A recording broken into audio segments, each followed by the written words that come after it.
quand elle a voulu faire de la bicyclette, donc elle a monté sur son vélo, et puis à la maison, là, à Poitiers, il y avait un terrain, un rond, un espèce de rond autour d'une petite montagne, autour d'une citerne, et elle passait avec son vélo. Et puis un jour, elle a commencé à faire le vélo, et puis elle ne savait pas s'arrêter.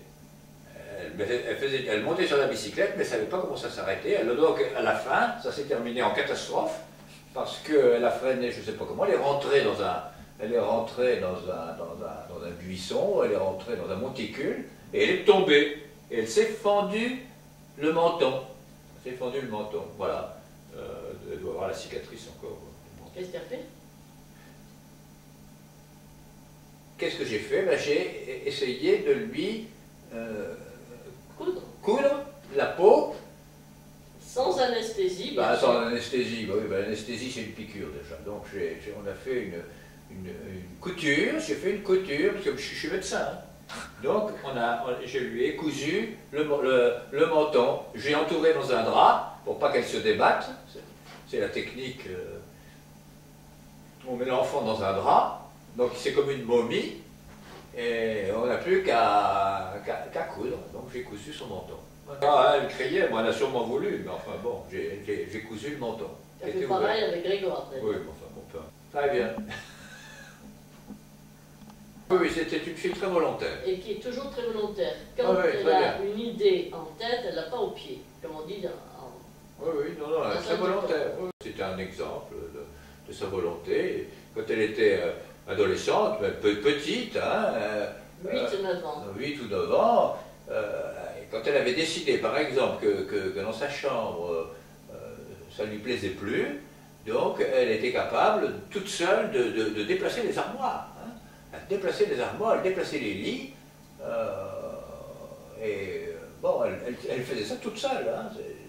Quitte après à tout remettre comme avant, parce que c'était plus simple et plus logique. Oui, oui. De la même façon, un jour, elle a voulu avoir une moquette dans sa chambre. Nous, on n'était pas d'accord hein, pour qu'elle ait une moquette, parce que moi, la moquette, ça me paraît... je préfère le parquet, hein, comme ici.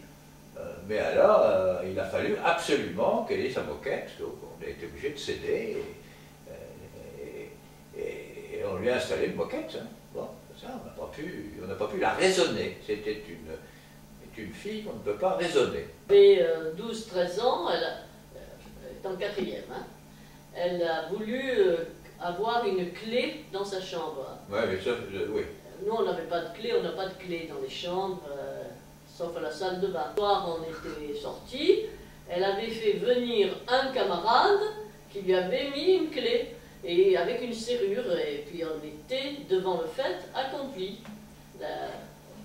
Quitte à ne pas s'en servir, mais enfin, elle voulait absolument une clé. Alors là, elle a décidé de partir. Attends 2 secondes.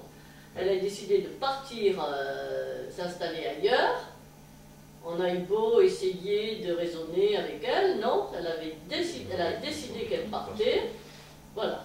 Donc elle s'en va et elle est en train de préparer son déménagement. Donc elle est très très volontaire. Ben si, voilà. Elle habite chez maman. Et quand ma fille travaille, on peut l'aider. On va chercher quelquefois les enfants pour les emmener au conservatoire ou à la danse ou à la gymnastique. Quand elles ont des activités, quand ma fille travaille, maintenant elle ne travaille plus. Elle est au chômage. Elle est au chômage. Donc c'est une difficulté supplémentaire, elle ne travaille pas. Donc elle s'occupe de ses enfants. Mais quand elle travaille, eh bien, on emmène les petites filles au conservatoire de musique, à la danse, au piano, ou aux activités sportives. Et actuellement, en fait, moi, le mardi, je vais chez ma fille et je fais faire du piano à ma petite fille pour qu'elle prépare les morceaux de piano et de solfège pour le mercredi. Et mon mari va l'accompagner le lundi au tennis. Mais là, elle vient de se fouler la cheville, donc tu n'iras pas lundi. Monsieur. Ce sera fini. On n'en parlera plus, mais non. Préparer des petits morceaux pour la fête de Noël. Tout le monde mange à midi et après on fait un petit spectacle, un concert de piano, puis peut-être elles prépareront un texte, les poésies qu'elles ont appris à l'école, et voilà, il y aura un petit spectacle. Donc, c'est la façon de remercier, après pour les cadeaux, bah si. Elles participent comme ça à la fête. Elles participent à la fête. Voilà. Qu'est-ce que tu vas faire toi? Moi, je vais être un très bon spectateur. Voilà. Je vais être un spectateur, il faut des spectateurs. Oui, oui. Des acteurs et des spectateurs. Moi, je suis un parfait spectateur. Voilà. C'est mon mari qui fait le dessert, là, pour Noël. Ah, c'est pas vous? Non, parce que vous moi. dites des chocolats, des gâteaux. Non, c'est trop sérieux pour le laisser à ma femme. Non. Non, c'est le gâteau. En fait, c'est vous. Ah, d'accord. Il y a un gâteau de Noël. Moi, je fais la cuisine. Mais cette poésie, par exemple, au Luxembourg, je l'ai faite en 1983. Il y a longtemps. Maintenant, on emmène nos petites filles au jardin, tous les petits enfants, on les emmène au jardin du Luxembourg encore. Ça, c'est 1983. Elles font du manège, elles font de la balançoire. Il y a de belles pelouses. Moi aussi, on est allé. On est allé une fois faire du fois. pique-nique au Luxembourg, mais j'aime pas trop, moi. Oui, moi je fais des poèmes. Je vais parler de l'homme vieillissant. L'homme vieillissant. La prendre et la laisser. C'est tout ce qu'on fait de la vie, m'avait dit la vieille femme qui se trompait. C'est la vie qui vous prend, par hasard, sans qu'on en sache vraiment rien. Pendant longtemps, on est dedans, sans y penser, simplement de sa tâche, on veut s'acquitter. Quand il vient à l'esprit qu'elle pourrait vous quitter, c'est l'heure de faire ses comptes. Si l'on avait envie d'en rire auparavant, ce n'est plus le cas maintenant, car assurément c'est la vie aussi qui vous quitte, plus ou moins vite, inévitablement. Et même s'il est si facile de s'abuser de ce que l'on se raconte, impuissant l'on reste en espérant que la fin se fasse en dignité.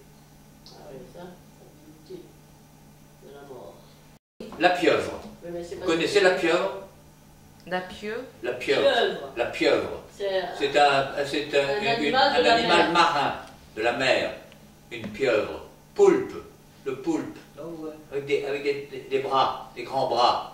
Et des ventouses. Doux. Mou. Dans un trou. Mon gros œil de pieuvre palpite. Sont les poissons bien étourdis de prendre cet œil pour miroir. Dès lors, mes bras nonchalants, jamais ne les lâcheront. La pieuvre. La pieuvre. C'était la pieuvre. Est-ce que vous avez parlé de ça à les petites filles? Oui, bien sûr, elles le savent par cœur. Parce que c'est très beau. Quand elles viennent coucher à la maison, le soir, je leur chante une chanson. Alors, toi, mon mari chante. Qu'est-ce que tu chantes, toi? Moi, je chante, moi. Des chansons de... Des chansons de Charles Trenet.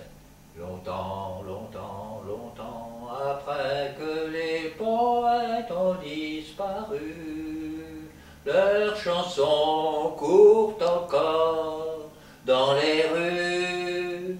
Vous êtes... Ah, c'est beau, hein? Douce France, cher pays de bonne enfance, bercé de tendre insouciance, je t'ai gardé dans mon cœur. La mer qu'on voit danser le long des golfes clairs, a des reflets d'argent, la mer, des reflets changeants pour la vie. Voilà. Elles aiment bien. La mer, les poètes, et après on dort. Après on essaye de dormir.